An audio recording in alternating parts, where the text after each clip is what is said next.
அன்னை என்பர்களுக்கு ஆனந்தி துணையர் அன்பான வணக்கங்கள். இந்த வாரம் நாம் பார்க்க இருப்பது சாவித்திரி காவியத்தில் book 1 canto 4 the secret knowledge என்னும் பகுதி. மறைமெஞ்ஞானம் என்ற இந்த பகுதி அற்புதமான ஒப்புயர்வற்ற ஞான கருத்துக்களை வழங்கும் பகுதி. மன்னர் அஸ்வபதி அறியாமையிலிருந்து விடுபட்டவுடன் ஆத்ம சாதனையால் மேலும் மேலும் உயர்ந்த ஞான நிலைகளை எட்டுகிறார். On a height he stood that looked towards greater heights என்று பகவான் இந்த பகுதியை ஆரம்பிக்கிறார்.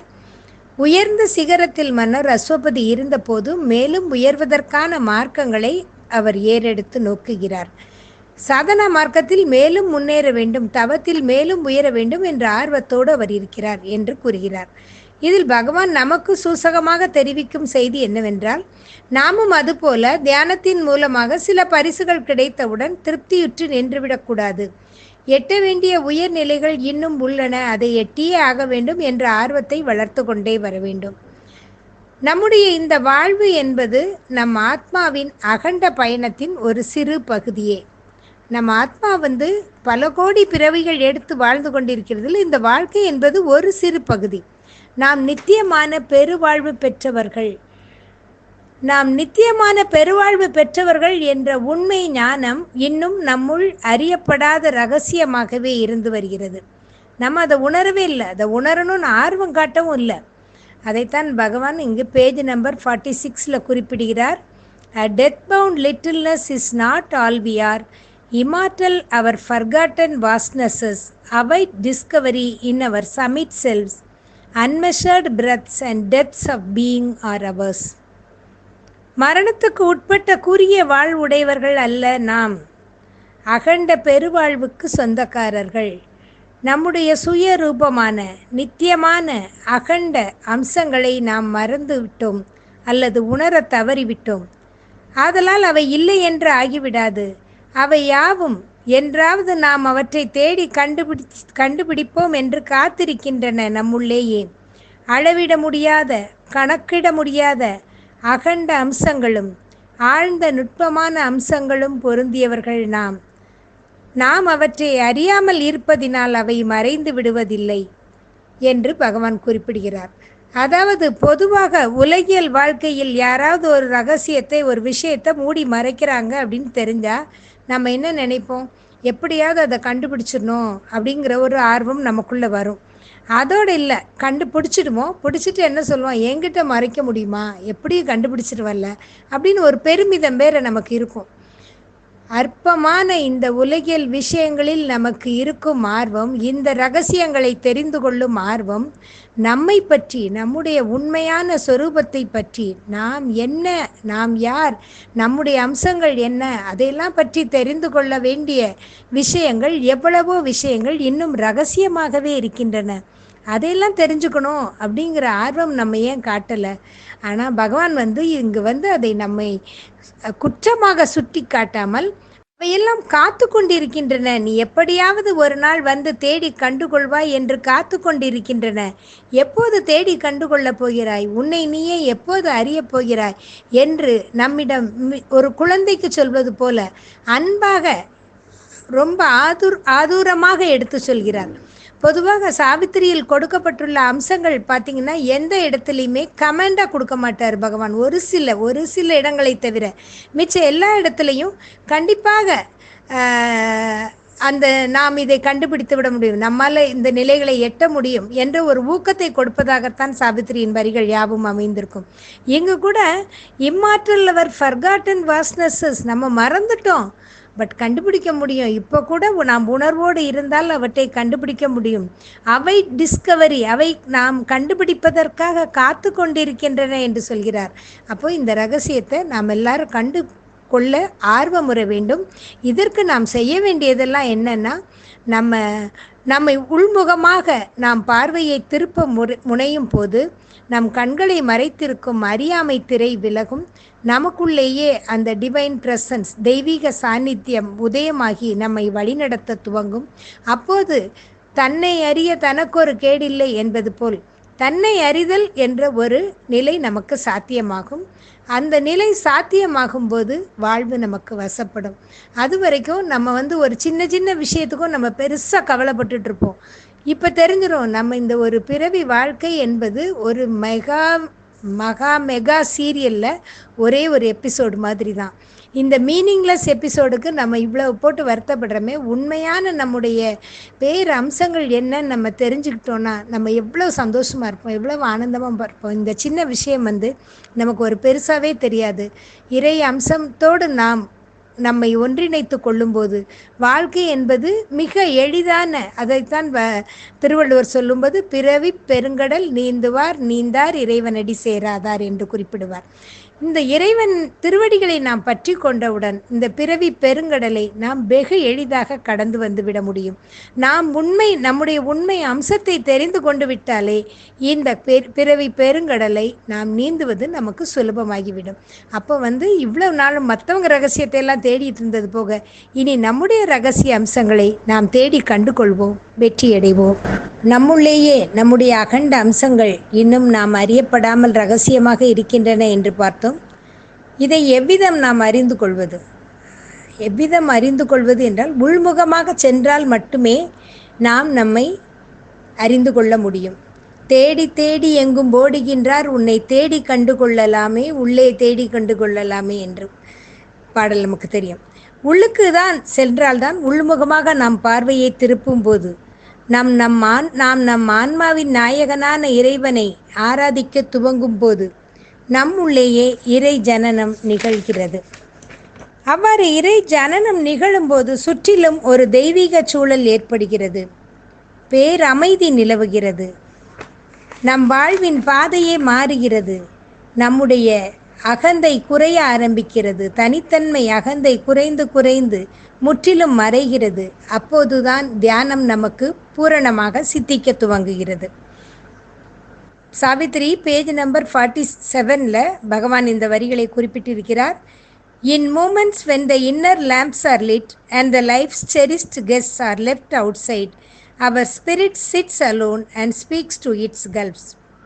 மனிதன் தன் தனித்தன்மையை இழந்து இறைவனும் நானும் ஒன்றே என்ற உணர்வு அவனுள் வலுப்பெறும்போது உள்முக தீபங்கள் ஏற்றப்படுகின்றன. அதுவரை அனுபவித்த உலகியல் போகங்கள் யாவும் அப்போது அவனுக்கு துச்சமாகின்றன. அவற்றை விட்டு மனமும் புலன் உணர்வுகளும் விலகுகின்றன. ஆத்மா தனித்திருந்து வாழும் தவமணியாகிறது. இந்த நிலை ஒரு உன்னதமான நிலை. உள்முக தீபங்கள் ஏற்றப்பட்டவுடன், உள்ளொளி பிரகாசிக்க துவங்கியவுடன் வாழ்வின் மகத்துவம் புரிய ஆரம்பிக்கும். உள்ளம் பெருங்கோவில், ஊனுடம்பே ஆலயம், வள்ளல் பிரானார்க்கு வாய் கோபுர வாசல், தெள்ளத் தெளிந்தார்க்கு சீவன் சிவலிங்கம், கள்ள புலனைந்தும் காளாமணி விளக்கே என்று திருமூலரின் திருமந்திர வரிகளின் உண்மை அனுபவத்தை நாம் பெறுவோம். புற வாழ்வில் தினம் தினம் விளக்கேற்றுகிறோம். தினம் தினம் எத்தனையோ ஆயிரம் விளக்குகளை இதுவரை நாம் ஏற்றிய போதும் கிடைக்காத நிம்மதியும் சந்தோஷமும் ஆனந்தமும் உள்முக தீபங்கள் சுடர்விட துவங்கியவுடன் நம்முள் பிரவாகமாக நம்மை நோக்கி வர துவங்குகின்றன. ஆக இதுவரை நாம் பார்த்த வாழ்க்கையும் இந்த உள்முக தீபங்கள் ஏற்றப்பட்டவுடன் கிடைக்கும் வாழ்க்கையும் முற்றிலுமான ஒரு மாறான ஒரு அனுபவத்தை நமக்கு கொடுக்கும். ஆக ஆன்மாவின் இறை மகிமைகள் வாழ்வில் இறங்கும். ஆன்மாவின் உள் ஆழங்களில் இருந்து இறைவனின் இரகசிய குரல் வெளிப்படும். உள்முக வாழ்வை துவங்கும் போது வாழ்வு பாதையே மாற ஆரம்பிக்கும். நம்முடைய இதுவரைக்கும் வாழ்ந்த வாழ்க்கைக்கும் இப்போ வாழ்கிற வாழ்க்கைக்கும் ஒவ்வொன்றும் டைரக்டாக இறைவனுடைய அந்த அருள் துணையோடு நடக்க ஆரம்பிக்கும். Great patient, calm it sees the centuries pass, awaiting the slow miracle of our change. Page number 48 பகவான் குறிப்பிடுகிறார். கிரேட் பேஷண்ட், அதாவது நம்முள் நிகழும் இந்த மாற்றமானது, இந்த தெய்வீக திருவுரு மாற்றம் என்பது நம்முள் நிதானமாக பிறவிகள் தோறும் நூற்றாண்டுகளாக மிக பொறுமையாக நிகழ்ந்து வரும் ஒரு அற்புதம். இந்த அற்புதத்தை காணவே இறைவன் பொறுமையாக காத்திருக்கிறார். என்னைக்காவது ஒரு நாள் இந்த நம்ம மாறி அவர்கிட்ட வந்துடுவோம், உள்ளே இருக்கிற அவரை தேடி வருவோன்னு சொல்லி ரொம்ப பொறுமையாக காத்திருக்காரு.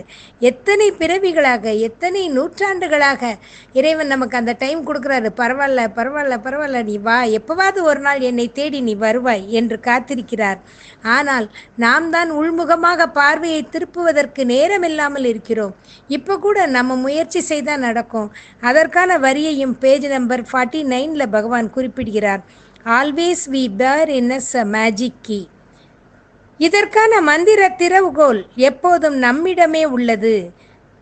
மந்திர திறவுகோல் என்று சொன்னவுடன் நாம் பிரச்சனைகள் தீர்வதற்கு மந்திர திறவுகோல், மேஜிக் கோல் என்று, மேஜிக் கீ என்று எழுதுவதை நாம் செய்வோம். அதெல்லாம் செய்வோம். மேஜிக் கீன்னு எழுதுனா நம்முடைய பிரச்சனைகளுக்கு ஒரு தீர்வு கிடைத்து விடும் என்று. அது ஒரு தற்காலிக தீர்வு. நிரந்தர தீர்வுக்கான அந்த மந்திர திறவுகோல் நம்மிடமே உள்ளது. நாம் தான் புதிய யுக்திகளை கொண்டு லாவகமாக அதனை பயன்படுத்தி வெற்றி காண வேண்டும். இப்போ ஒரு விஷயம் நடக்கலை அப்படின்னா அதுக்கு எத்தனை முயற்சி செய்கிறோம். ஆனால் அதே மாதிரி இந்த உள்முக ஆனந்தத்தை பெறுவதற்கு நாமும் பலவிதமாக முயற்சிகளை மேற்கொள்ள வேண்டும். தியானம், நாம ஜபம், மந்திர ஜபம் என்று ஒவ்வொரு சிறு சிறு பயிற்சிகளாக மேற்கொண்டு முன்னேறி வர வேண்டும். நின்றும் இருந்தும் கிடந்தும் நடந்தும் நினைப்பதுன்னை என்று அபிராமி பட்டர் பாடியது போல் எல்லா நேரமும் உள்ளுக்குள் இறை நினைவோடு இருக்க பழக வேண்டும். நதி கடலோடு சங்கமிக்க விரும்புவது போல் நம்முடைய ஆன்மாவும் இறைமையோடு ஒன்றிணைய விரும்புகிறது. அது நடைபெறாமல் வாழ்வு திசை திருப்பப்பட்டு வீணடிக்கப்படும் போதுதான் ஆன்மா துயருகிறது. அந்த துயரமே வாழ்வின் துயரங்களாக, வாழ்வின் வேதனைகளாக, வாழ்வின் வறுமையாக, நோய்களாக ரெஃப்ளெக்ட் ஆகுது. அதுதான் வாழ்வில் இங்கு வாழ்வு துயரங்களாக நாம் அனுபவிக்கிறோம். ஆதலால் வாழ்வின் மாறுபட்ட அம்சங்களை கண்டு கலங்காமல் இறைமையோடு இடையறாத தொடர்புடையவர்களாக நாம் இருக்க பழக வேண்டும். அப்போது நம்முடைய வாழ்வு புதிய உன்னத பாதையில் வெற்றி நடை போடும். தெய்வீக திருவுரு மாற்றம் என்பது நம்முள்ளே குடிகொண்டுள்ள இறைமையை உணர்ந்து இறைமயமாக மாறுதல் என்பதுதான். அதற்கான மந்திர திறவுகோல் நம்மிடமே உள்ளது என்று பார்த்தோம். நாமவே உள்ள ஒரு பொருளை, நமக்குள்ளேயே உள்ள அந்த ஒரு உண்மை பொருளை நாம் முயன்றால் மட்டுமே தேடி கண்டுபிடிக்க முடியும் என்ற நிலையில் நம்முள் மறைந்திருக்கும் ஒரு பொருளை, அதனை கண்டுணர்தல் மட்டுமே இந்த பிறவியின் பயன் என்று இருக்கும் ஒரு நிலையை நாம் ஏன் இத்தனை காலமாக முயற்சியின்றி தள்ளி போட்டு கொண்டு வருகிறோம் என்று இதை பார்த்தால்தான் நமக்கே பெரிய ஆச்சரியமாக இருக்கும். இதையே நம்மளால் பண்ணவே முடியலை அப்படின்னு. அன்பை தேடி, அமைதியை தேடி, நிம்மதியை தேடி, சந்தோஷத்தை தேடி எங்கெங்கோ அலைஞ்சிட்ருக்கோம். அந்த பொக்கிஷங்கள் யாவும் நம்முள்ளேயே இருப்பதை அறியாமல் எங்கோ வெளியில் தேடிக்கொண்டிருக்கிறோம். அவை யாவும் உள்ளடங்கிய பெட்டியும் நம்மிடமே உள்ளது. பூட்டும் நாம் தான் போட்டு வைத்திருக்கிறோம். நம்முடைய அறியாமை கொண்டு பூட்டி வைத்திருக்கிறோம். ஞான திறவுகோலும் நம்மிடமே உள்ளது. திறக்க முயற்சிப்போம். அப்போது என்ன ஆகும் என்று பகவான் சொல்கிறார். நாம் முயற்சி மேற்கொண்டால், முயற்சிகளை மேற்கொள்ள ஆரம்பிக்கும் போதே பிரபஞ்சம் நமக்கு ஒத்துழைக்க தயாராக இருக்கிறது என்று சொல்கிறார். பூமி தாய் என்பவள் ஒரு தேவதை. எப்படி ஒரு தாய் தன் குழந்தைகளின் முன்னேற்றத்திலேயே கவனம் வைத்திருப்பது போல் ஒரு தாய் பிரார்த்தனை செய்தால் தெய்வத்திடம் என்ன கேட்பா? நான் எப்படி வேணா இருக்கட்டும், என் பிள்ளைகள் நல்லா இருக்கணும், எப்பவும் என்னுடைய பிள்ளைகளை நல்லா வைங்க அப்படிங்கிறது தான் ஒரு தாயுடைய பிரார்த்தனையாக இருக்கும். அதுபோல பூமி தாய் என்ன கேட்கிறாள் என்றால், பூமி தாய் அவளது குழந்தைகளாகிய நாம் முன்னேறுவதற்கான பிரார்த்தனையைத்தான் ஓயாது செய்து கொண்டிருக்கிறாள் என்கிறார் பகவான். உயர் உலக தேவதைகள், உயர் உலக சக்திகள் யாவும் தனக்கு உதவ தயாராக இருப்பதை பூமி தாய் உணர்கிறாள். அப்போ அவங்கெல்லாம் நமக்கு உதவி செய்ய தயாராக இருக்காங்க. நம்ம என்ன வரம் கேட்கலாம்? நம்முடைய குழந்தைகளுக்கான முன்னேற்றத்துக்கான வரத்தை கேட்போம் என்று அதற்கான கோரிக்கையை பூமி தாய் வைக்கிறாள். என்ன கோரிக்கை என்பதை பேஜ் நம்பர் 51 பகவான் குறிப்பிடுகிறார். A mind unvisited by illusions gleams, a will expressive of soul's deity, a strength not forced to stumble by its speed, a joy that drags not sorrow as it said. அதாவது மாயைகளுக்கு இடம் கொடுக்காத சத்தியத்தை மட்டுமே நம்புகின்ற தெளிவான மனத்தை கொடு. ஆத்மாவின் தெய்வீகத்தை வெளிப்படுத்த வல்ல நல்ல திடமான சித்தத்தை கொடு. ஒப்பற்ற சக்தி எனக்குள்ளேயே இருக்கு. ஆயினும் சில நேரங்களில் தடுமாற்றம் ஏற்படுகிறது. என் ஆற்றலை நானே மறந்து விடுகிறேன். அதுபோல எப்போதும் தடுமாற்றம் இல்லாத வேகத்துடன் நான் செயல்படும் வண்ணம் ஒப்புயர்வற்ற சக்தியை எனக்கு கொடு. துன்பத்தை தன் கூடவே தன் நிழலாக கூட்டிக் கொண்டு வரும் இன்பம் எனக்கு தேவையில்லை. துன்பமே கலவாத பரிபூரண இன்பம் வேண்டும். எனக்கும் என்னுடைய மாந்தருக்கும் அத்தகைய வரத்தை நீ கொடு. இவை யாவும் தேவருலகத்துக்கு மட்டுமே சொந்தமானவை. ஆனால் பூமிக்கும் இந்த வரம் வேண்டும், எனக்கும் என்னுடைய மக்களுக்கும் இந்த வரம் வேண்டும் என்று பூமி தாய் விளைகிறாள். தேவருலகத்துக்கு சொந்தமான வரங்களை எல்லாம் புவிக்கும் வேண்டும் என்று பூமி தாய் கேட்கிறாள். அப்போ பூமி தாய் கேட்கும்போது அந்த சேனல்ல அதற்கு ஒத்திசைவா நாமும் விரும்பும் போது, பூமி தாயின் விருப்பத்திற்கு ஏற்ப நாமும் நம்மை டியூன் செய்து கொள்ளும் போது, நாமும் அதற்கேற்ற இசைவோடு இருந்து முயற்சி செய்யும் போது பூமியின் விருப்பம் நிச்சயம் நிறைவேறும் என்று பகவான் சூட்சுமமாக தெரிவிக்கிறார். அதாவது நாமும் தினமும் பிரார்த்தனை செய்ய வேண்டும். சத்தியத்தை மட்டுமே நம்புகின்ற தெளிவான மனத்தை எனக்கு கொடுங்கள். கீழ் இயல்புகளால் அலைக்கழிக்கப்படாமல் நல்ல திடமான சித்தத்தை எனக்கு கொடுங்கள். ஒப்பற்ற சக்தியோடு நான் செயல்பட, ஒப்பற்ற சக்தியோடு முன்னேற எனக்கு அருள் செய்யுங்கள். துன்பம் கலவாத இன்பத்தை எனக்கு கொடுங்கள் என்று எனக்கு மட்டுமல்ல, இந்த வரம் இந்த உலகத்துக்கே வேண்டும். அதுதான் பகவான் செய்த யோகம். சுப்ராமெண்டல் அந்த பவர் உலகத்துக்கே இறங்க வேண்டும் என்றுதான் அவர் தனது யோகத்தை செய்தார். அதுபோன்று நாம் பிரார்த்தனை செய்யும் போது இந்த வரங்கள் யாவும் இந்த உலகத்துக்கே வேண்டும், எல்லோருக்கும் வேண்டும் என்ற ஒரு பிரார்த்தனையை தினமும் நாம் வைக்கும்போது இந்த நாம் மாறுவதோடு மட்டுமல்லாமல் இந்த உலகத்துக்கே அந்த மாற்றம் கிடைக்கும்.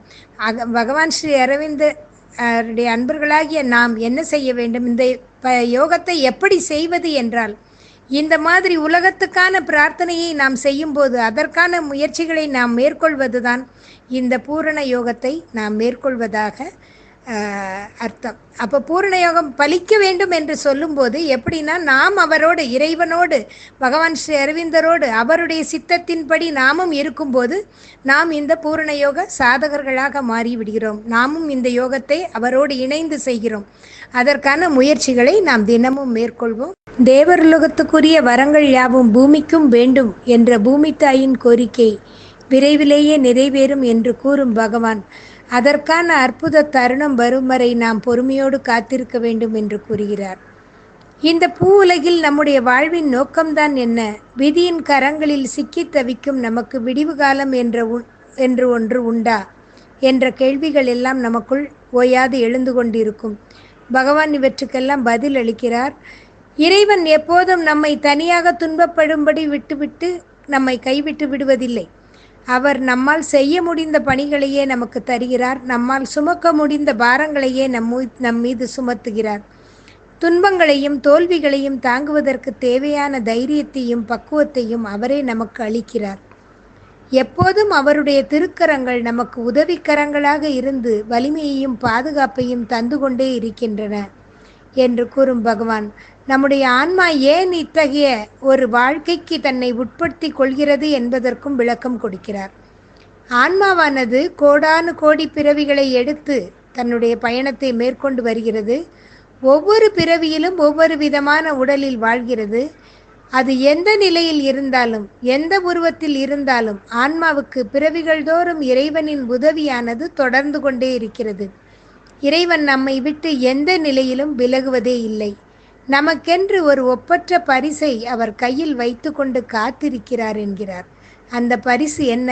பகவான் சொல்வதை பார்ப்போம். Page number 59.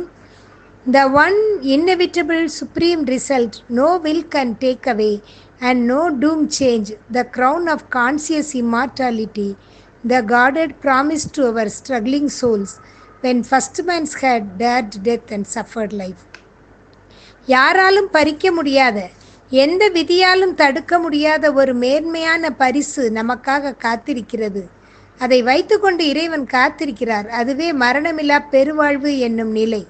அதுதான் பரிணாம வளர்ச்சியில் ஆன்மாவுக்கு கிடைக்க இருக்கும் ஒப்பற்ற மணிமகுடம். ஓயாது பல பிறவிகளை எடுத்து இடர்களுக்கும் இன்னல்களுக்கும் ஆளாகி பாடுபடும் ஆன்மாக்களுக்கு கிடைக்கும் அற்புத பரிசு அது. இப்பரிசை யாரும் மறுக்கவோ மறைக்கவோ தடுக்கவோ முடியாது. ஆக இந்த ஆன்மாவானது ஆதி காலத்தில் இந்த உடல் கூட்டுக்குள் தன்னை சிறைப்படுத்தி கொள்ளும் முன்பாகவே பரிணாம வளர்ச்சியில் கோடானு கோடி ஆண்டுகளுக்கு பிறகு ஒரு காலகட்டத்தில் தன்னுடைய இருப்பு உணரப்பட வேண்டும், தானும் இறையம்சம் என்பது வெளிப்படுத்தப்பட வேண்டும் என்ற உத்தரவாதத்தை பெற்றுக்கொண்ட பின்புதான் இந்த உடலுக்குள் நுழைகிறது, மரணங்களை சந்திக்க சம்மதிக்கிறது, வாழ்வு போராட்டங்களுக்கு வளைந்து கொடுக்கிறது, இன்ப துன்ப வீச்சுக்களை மௌனமாய் ஏற்றுக்கொள்கிறது. ஆக ஆன்மாவானது எல்லாம் தெரிந்துதான் இந்த வாழ்க்கையை ஏற்றுக்கொண்டு வருகிறது.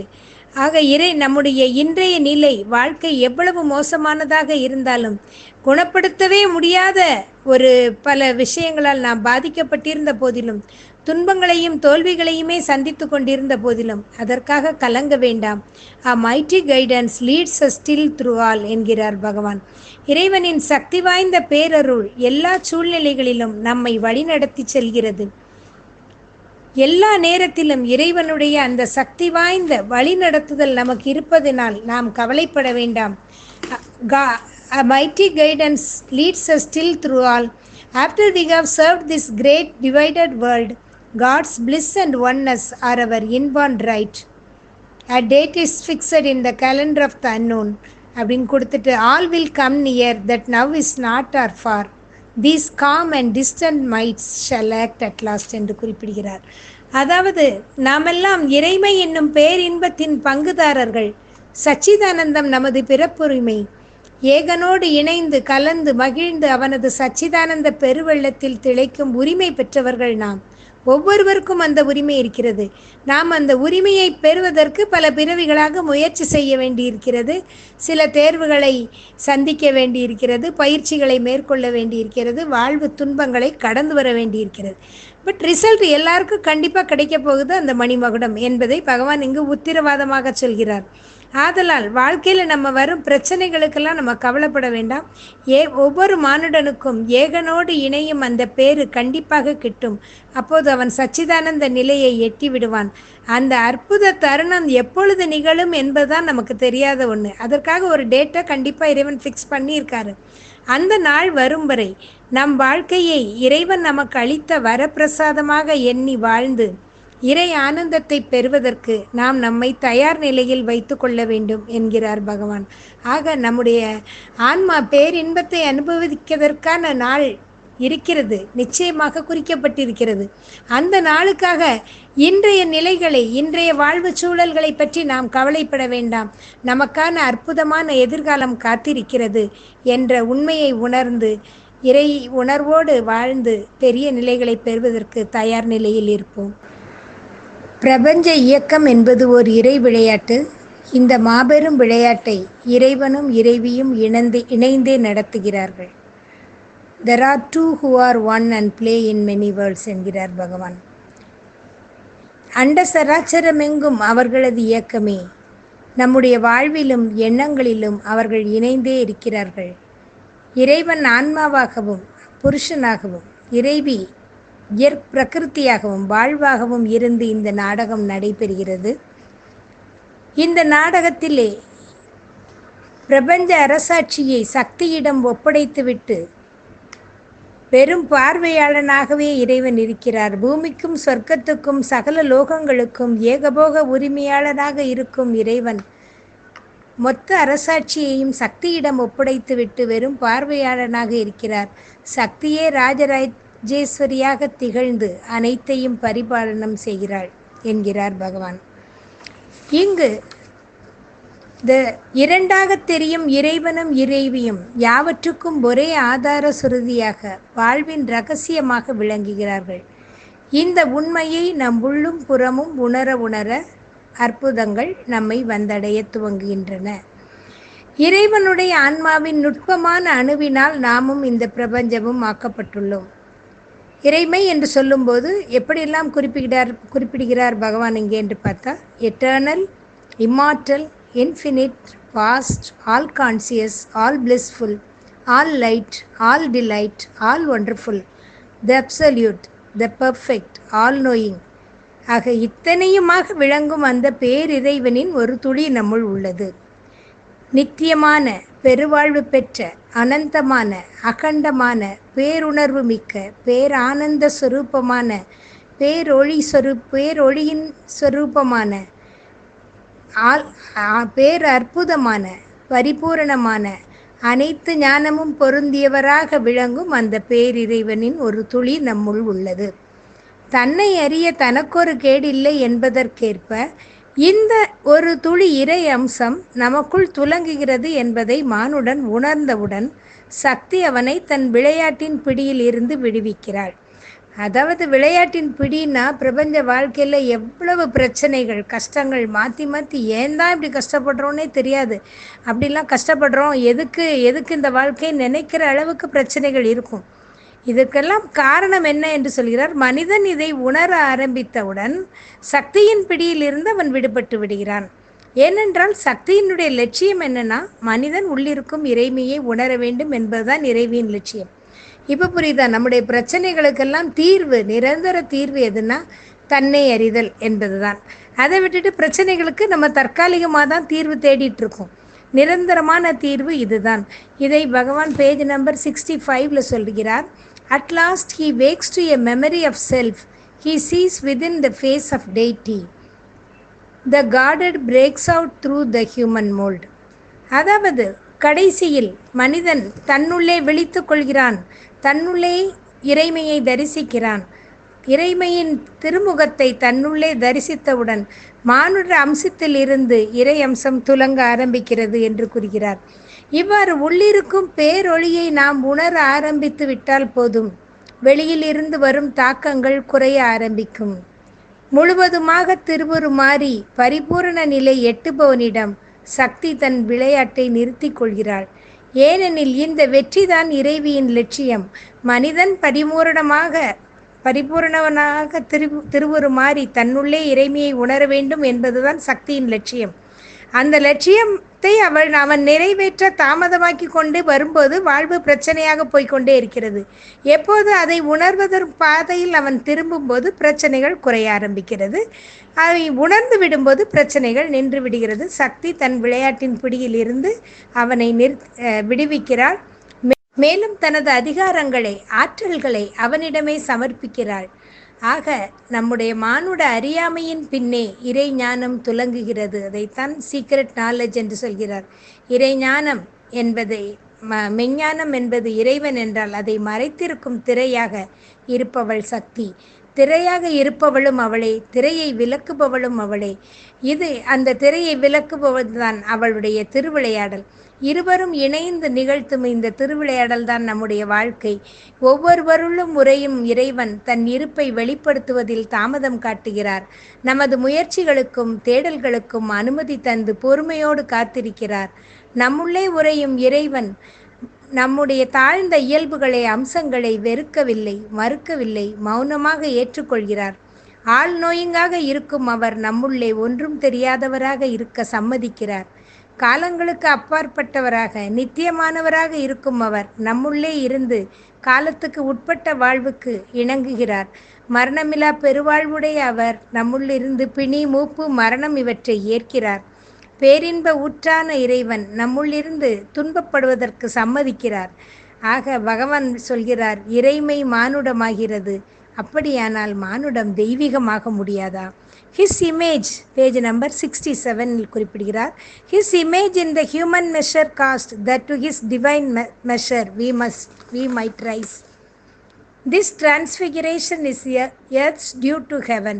A mutual debt binds man to the supreme. We are sons of God and must be even as he. His human portion, we must grow divine. அவர் தனது பேர் அம்சங்களை குறுக்கி கொண்டு மானுடத்துள் உரைகிறார். நாம் நம்மை விரிவுபடுத்தி அந்த நிலையை எட்ட முடியும். இத்தகைய திருவுரு மாற்றம்தான் இறைவனுக்கு உலகம் அர்ப்பணிக்க வேண்டிய காணிக்கை.